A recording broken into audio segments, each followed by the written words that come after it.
Hello, greetings to everybody. Today's topic is enlightenment.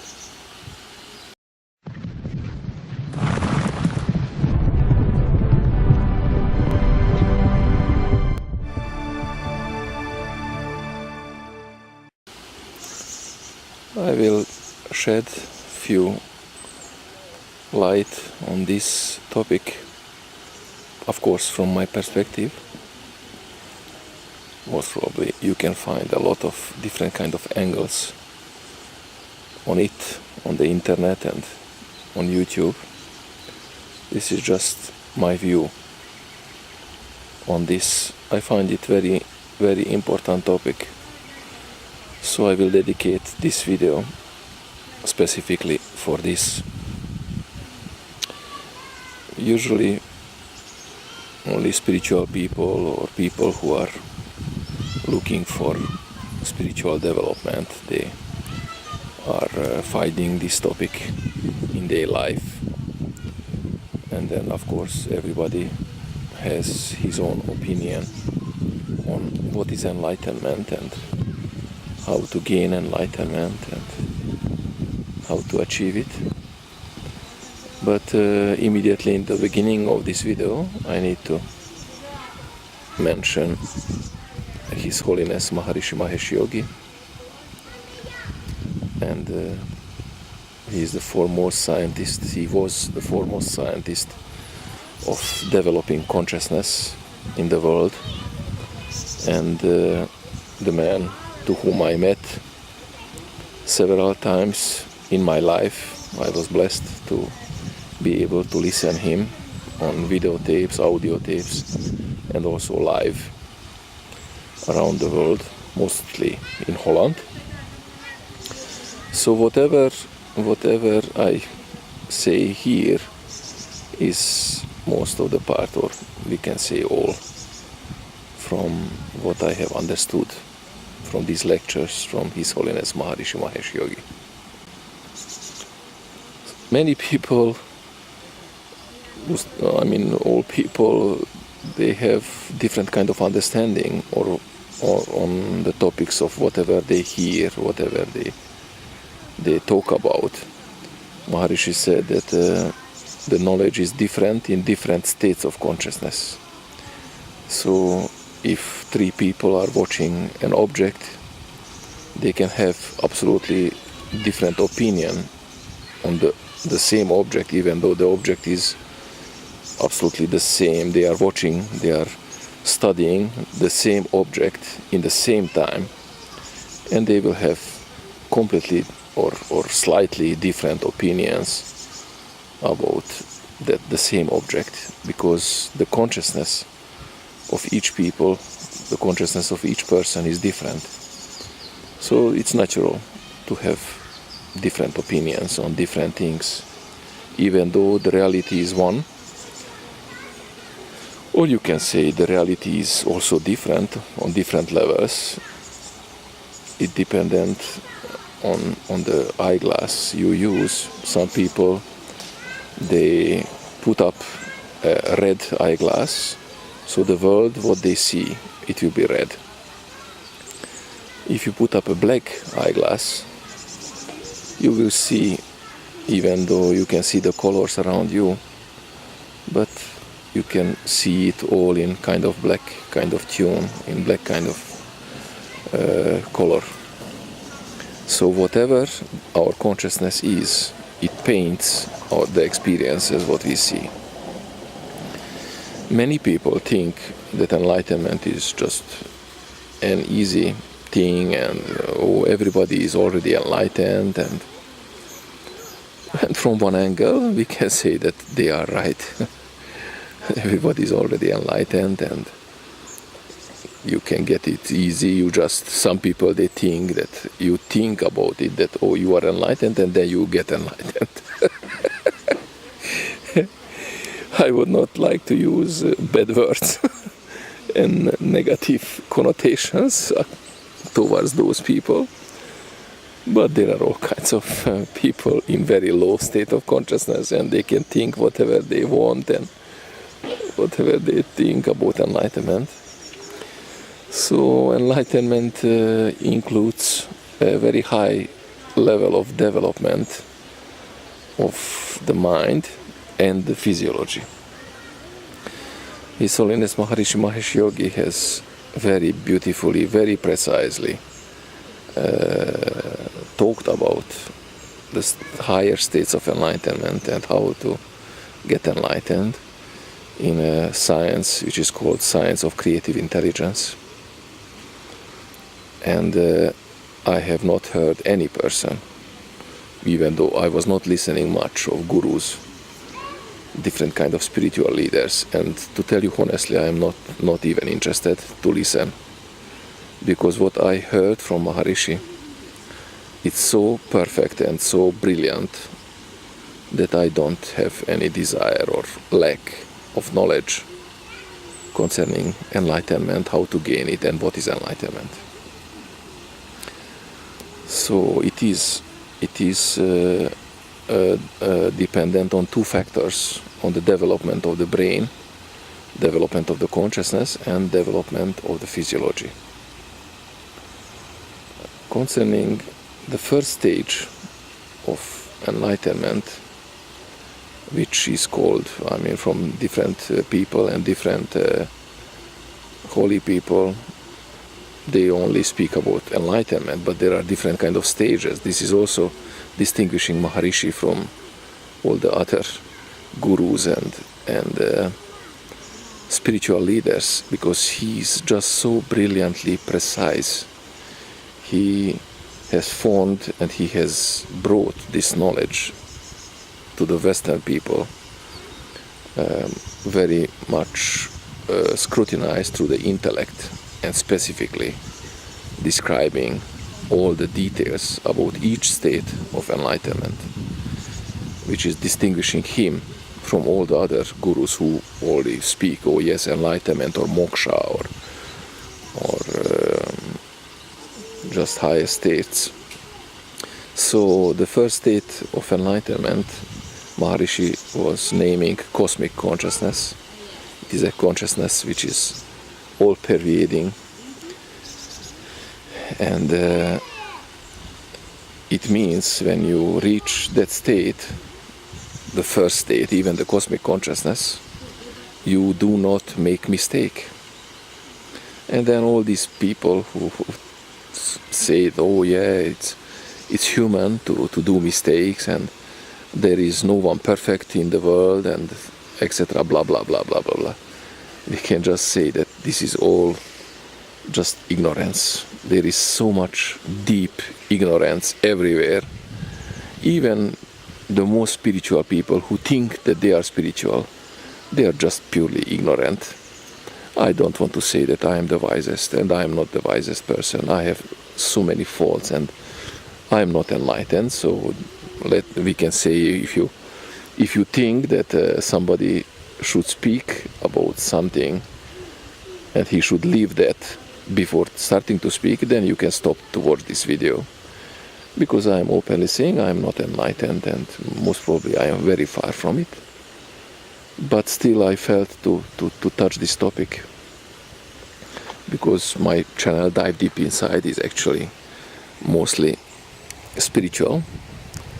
I feel like that, even though it's containing all kinds of topics, but it's not about flashy videos, it's not about huge, I don't know, flashy this, flashy that, but it has a base, which is dive deep inside. It means meditate and act.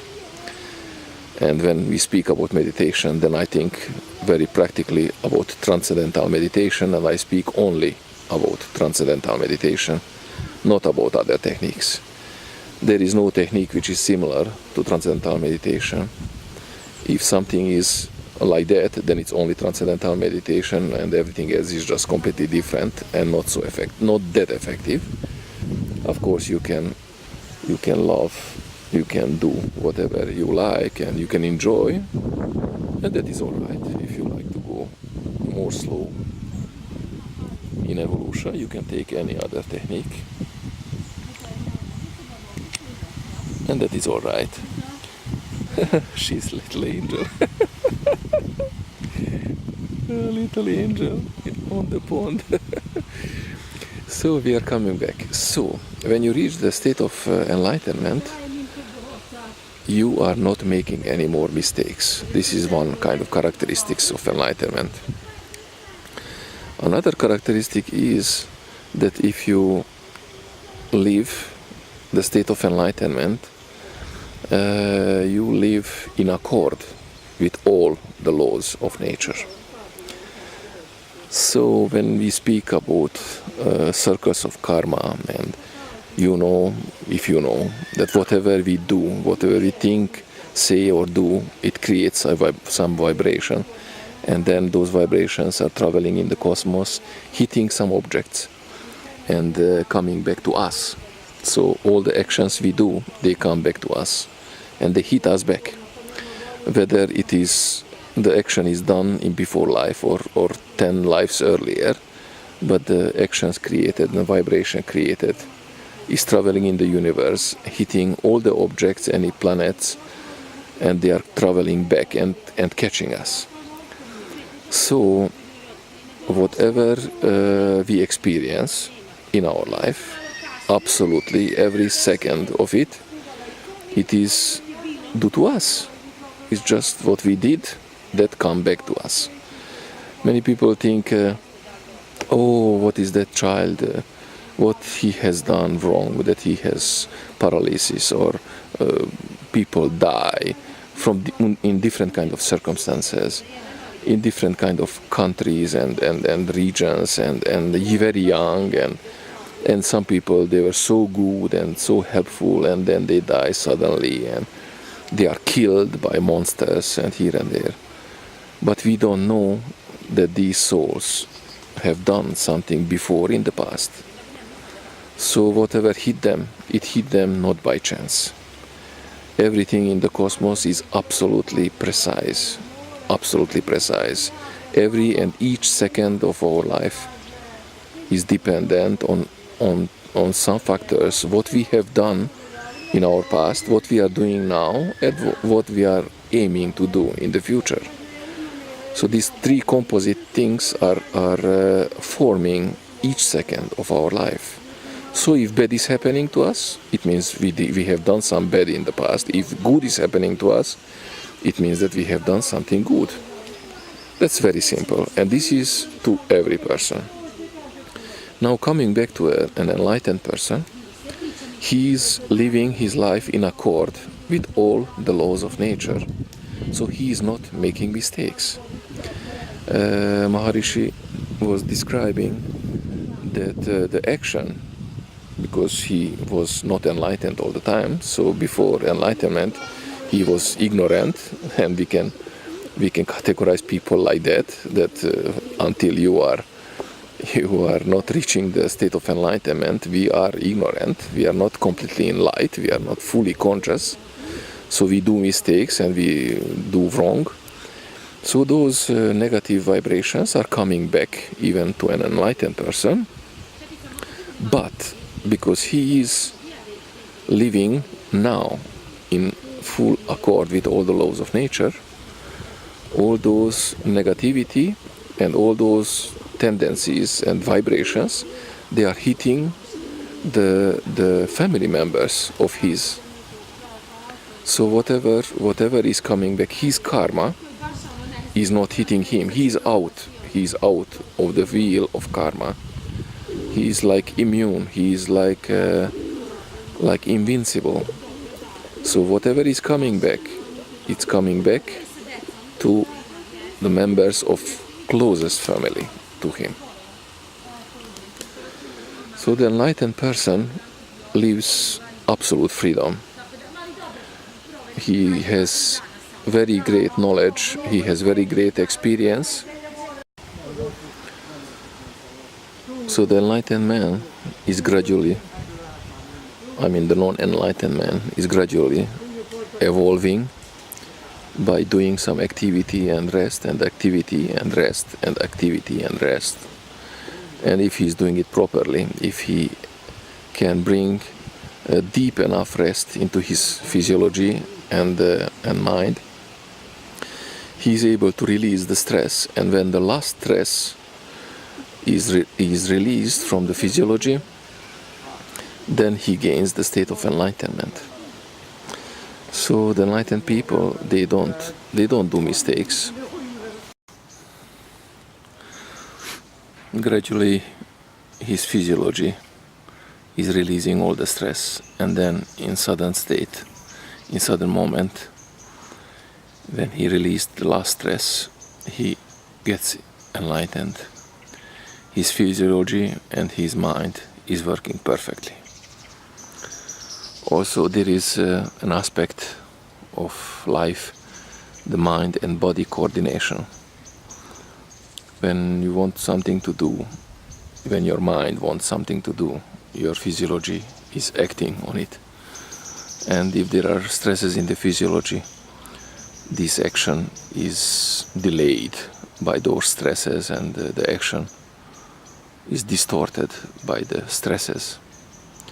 So whenever these stresses are released from the physiology and the mind, the coordination in between mind and body is growing. So when the last stress is gone, the mind and body coordination is maximum. There are lots of scientific researches done on the effects of transcendental meditation on the mind and body, and also on the mind and body coordination. Actually, transcendental meditation is the scientifically most scrutinized technique or self-development technique in the world and ever in the history of mankind. There are no techniques more checked and proven and looked upon than transcendental meditation. Of course, still you can find hundreds, thousands of people who think that, oh, that's not true, and it's all fake, and it's all a sect, and they just want to take your money, and blah blah blah blah blah blah. There are retarded people, there are masses misunderstanding and just wanting bad and not able to accept. But as all we know, everyone has right on his own opinion, and as you think, that's your choice. Everything is choice. Everything is choice. What you think, how you think, what you act, how you act on your thinking process.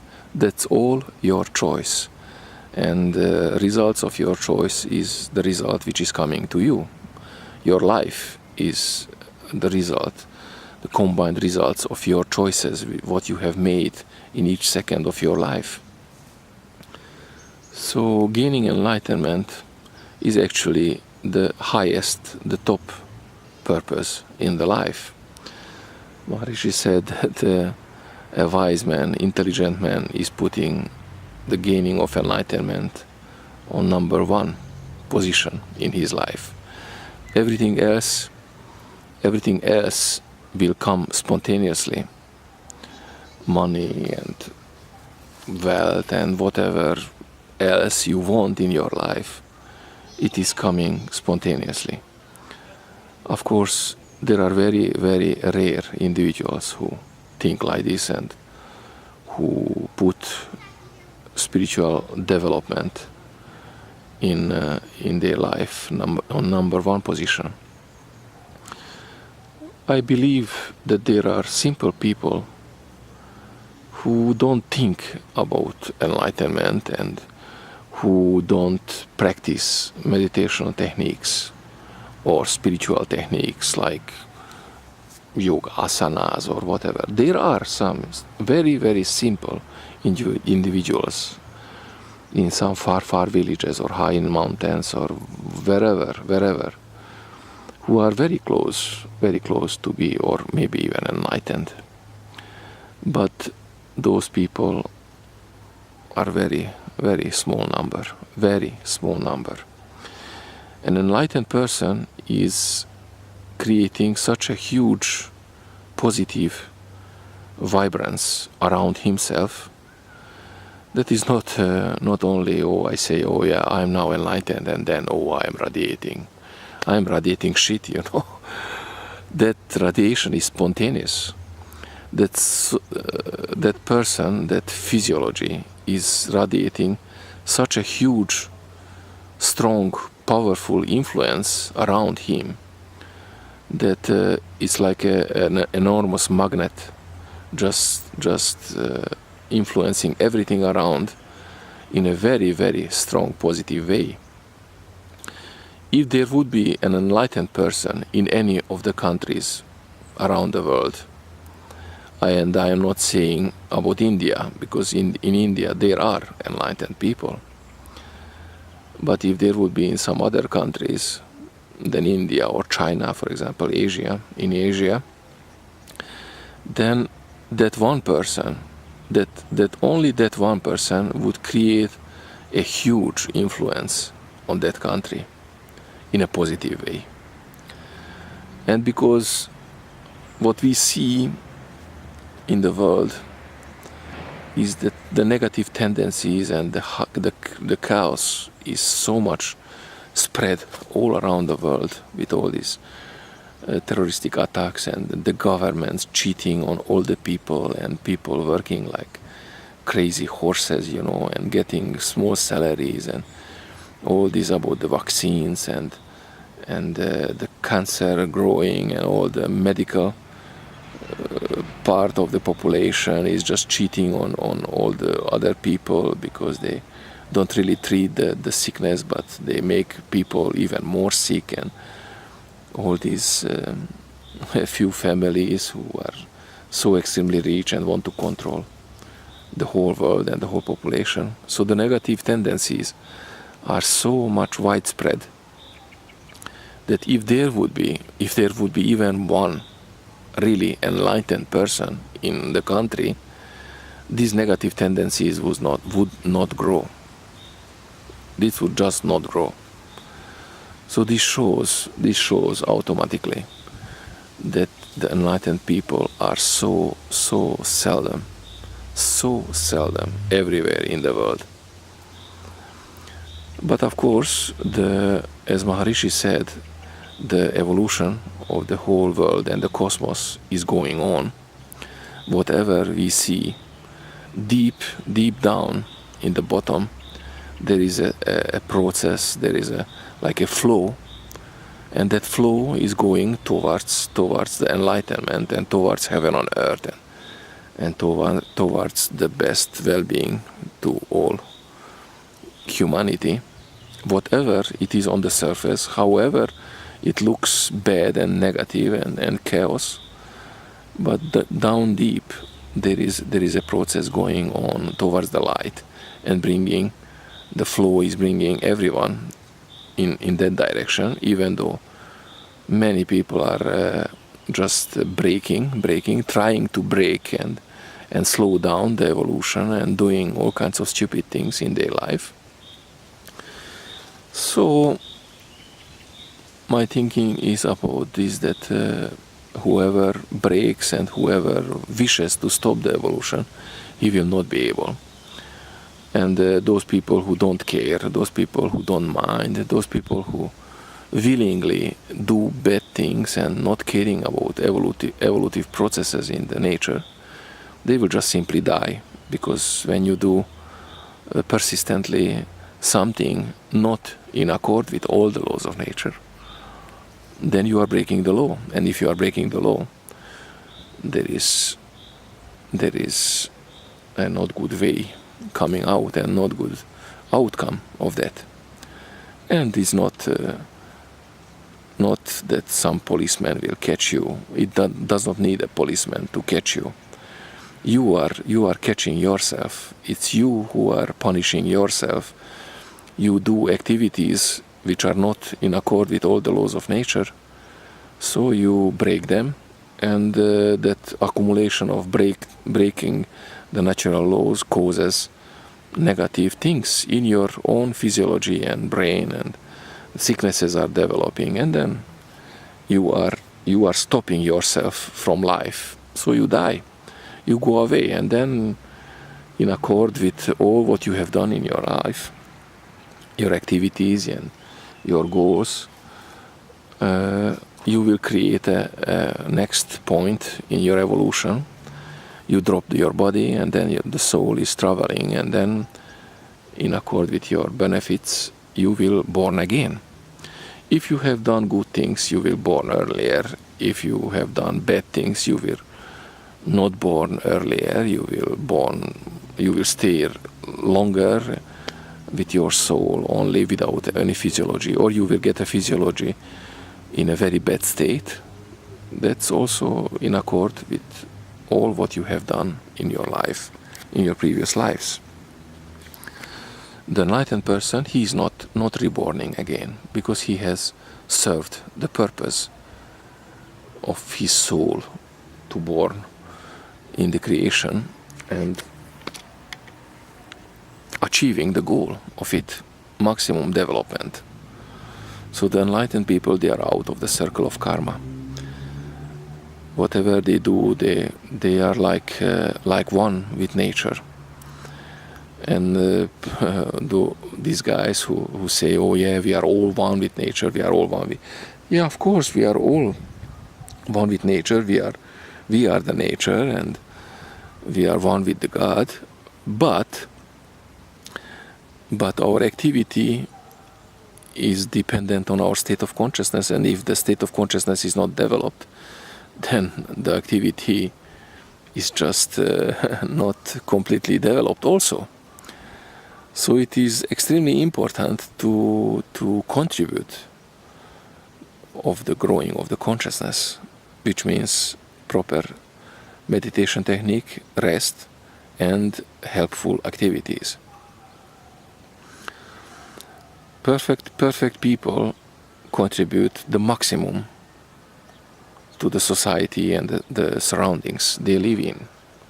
Whatever they do, if they do something, or even if they don't do anything, they are benefiting in a maximum way the whole surroundings. Of course, they are benefiting in a maximum way their family, the first, and then the city where they live, and then the country where they live.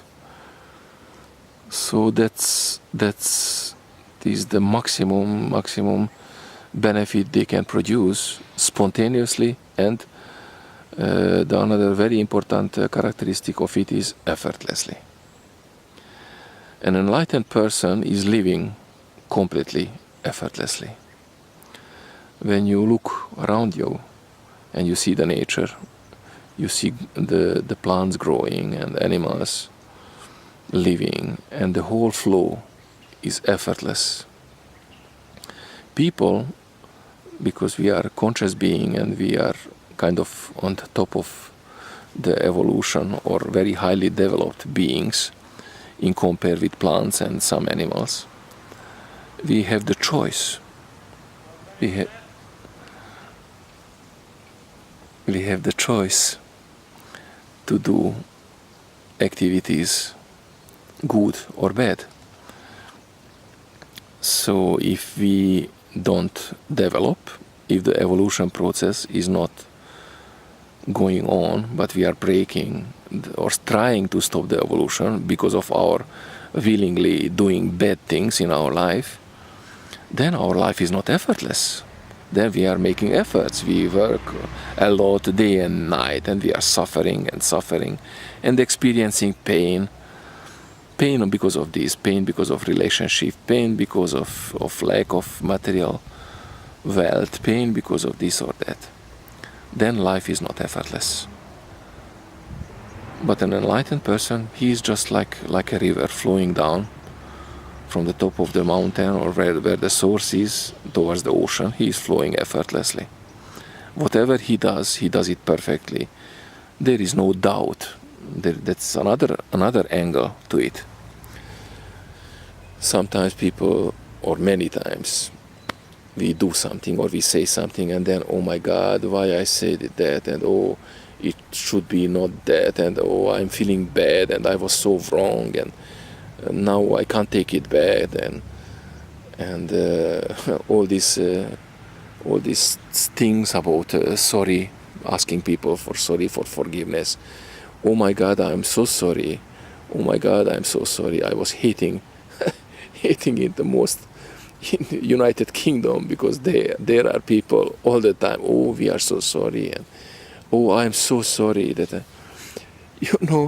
it's like all kinds of proverbs in very wise nations and histories. They say, you take a cup of a teacup or a coffee cup, and you break it, and then you can't put it together. You can say 10,000 times sorry, and you can think whatever reason you want to think that, oh yeah, you make it easier to the person to whom you did the bad. What you have done is done, and what you have done is gone in the universe, and that bad, what you have created, whoever created it, it will come back to you. Even if you say 10,000 sorries, that will not wash away that negativity, whatever you created. Now, of course, it's not all determined. So there are ways to reduce or neutralize a bad action in the past. So if you want to neutralize something bad, you need to do something very good. Just say sorry will not change the thing. You need to do a very, very strong good thing to neutralize something what you have created bad in the past. And then you can hope that, oh yes, maybe that will neutralize it, maybe that will do the thing.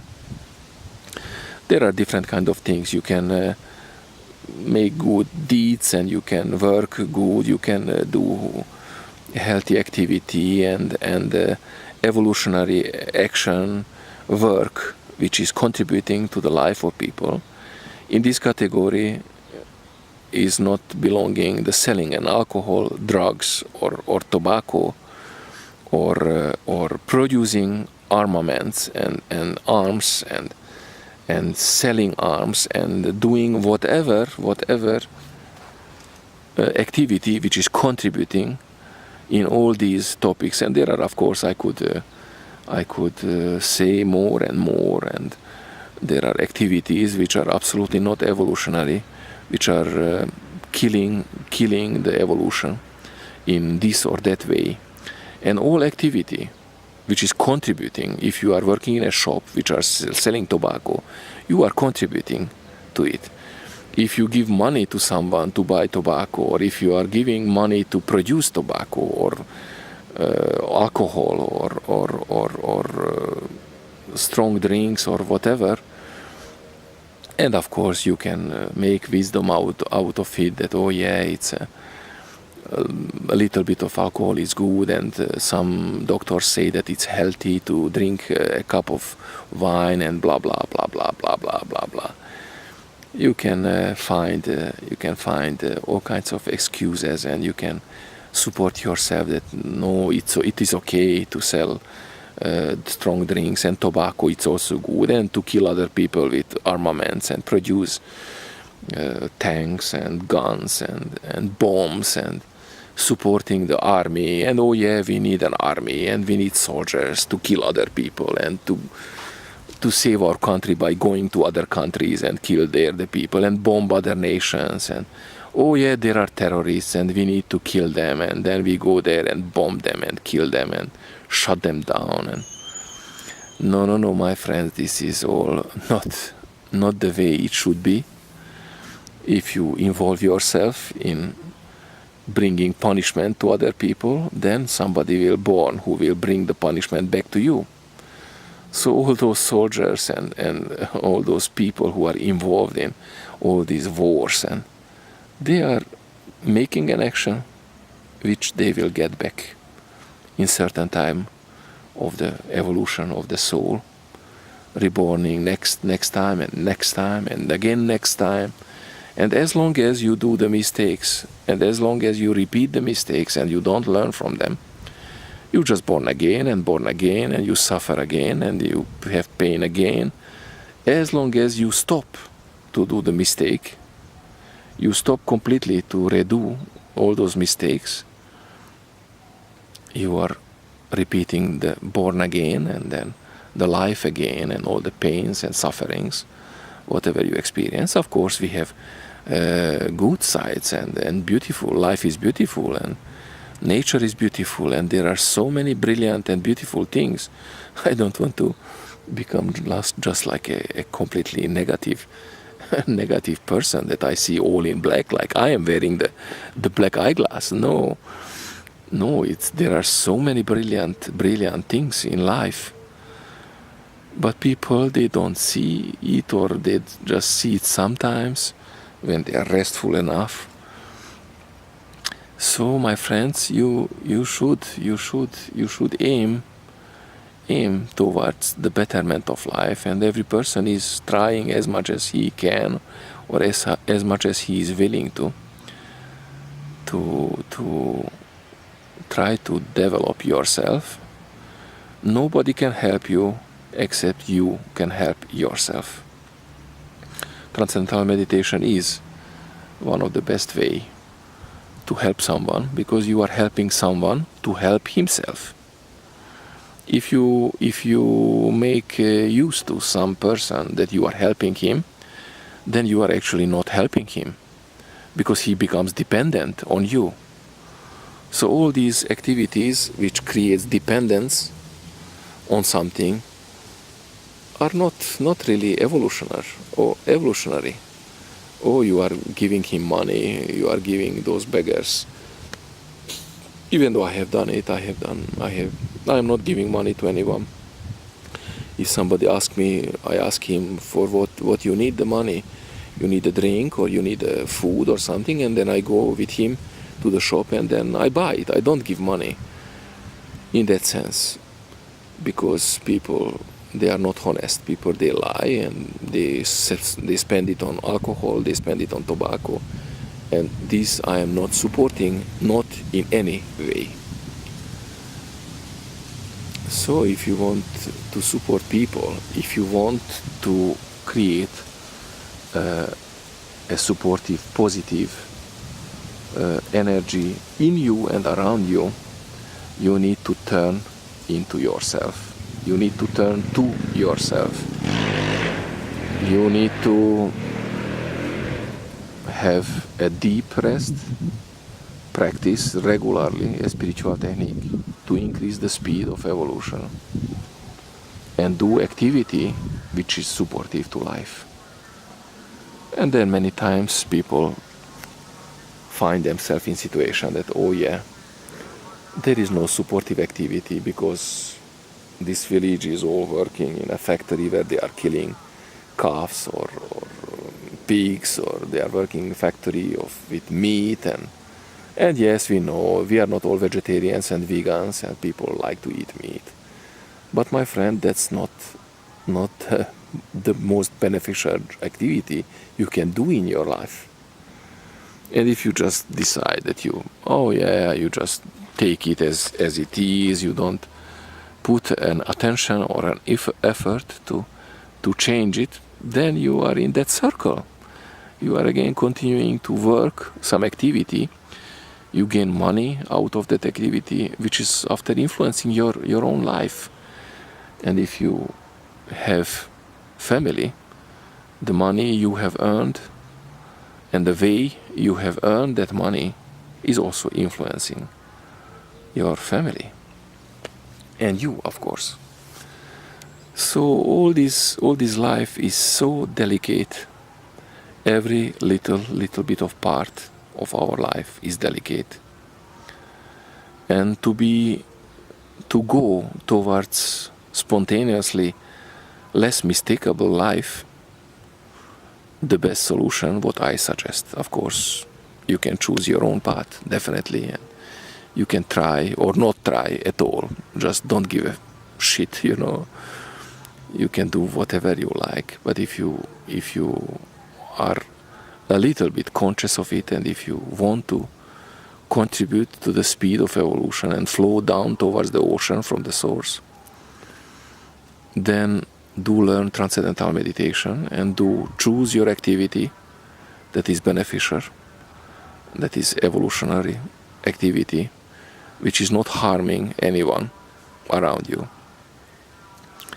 And then slowly, gradually, our life transforms, and we are getting towards the state where our physiology will release the last stress, and then we enter into a state, a simple state, which is nothing flashy, but completely free of struggling, completely free of pain, completely effortless, smooth, and just embedded in deep joy and deep bliss, which is also not something flashy that you are laughing like a crazy all the day long. No, those people are just silent, and they do whatever they do, and they radiate. Maybe when you look at them in the eye, you see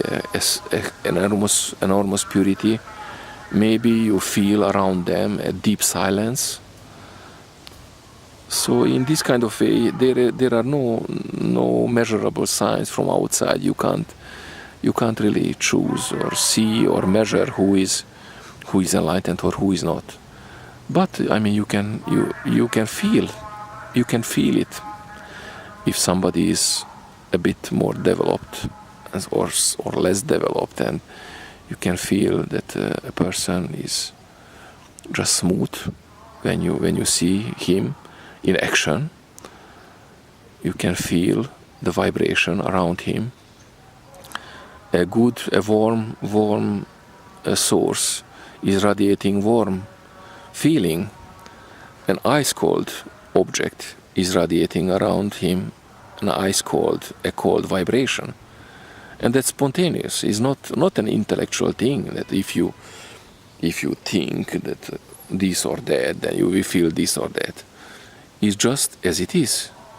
You feel it or you don't feel it. That is just simple, very simple. So, my dear friends, I think I will conclude this short monologue speaking with you in this natural environment of Dudova Šuma in Subotica on the topic of enlightenment, reincarnation, development and evolution. Of course, there are many aspects I have maybe not mentioned, and most probably there will be many aspects with what you are not agreeing with me, and that is all right. Everybody have the right to say and express feelings and whatever you think. So, greetings to everybody. And if you liked what you heard in this little video, please subscribe to the channel, and you will be able to follow and see all kinds of fun videos, which are not so really flashy because I'm using simple equipment to record them. But this is, what it is. If you like it, keep on watching. If you don't like it, look for something else. That's also very simple. I will try to do this kind of little videos about some topics which I feel which are important, and from my point of view I will shed some light on them, and then hopefully it will catch some people, it will vibrate well with some people, and those who don't feel good with it, they can put a dislike on my video or go somewhere else and look for some wisdom in some other place. It's normal, there is no problem. So all the best to you, and see you in the next video.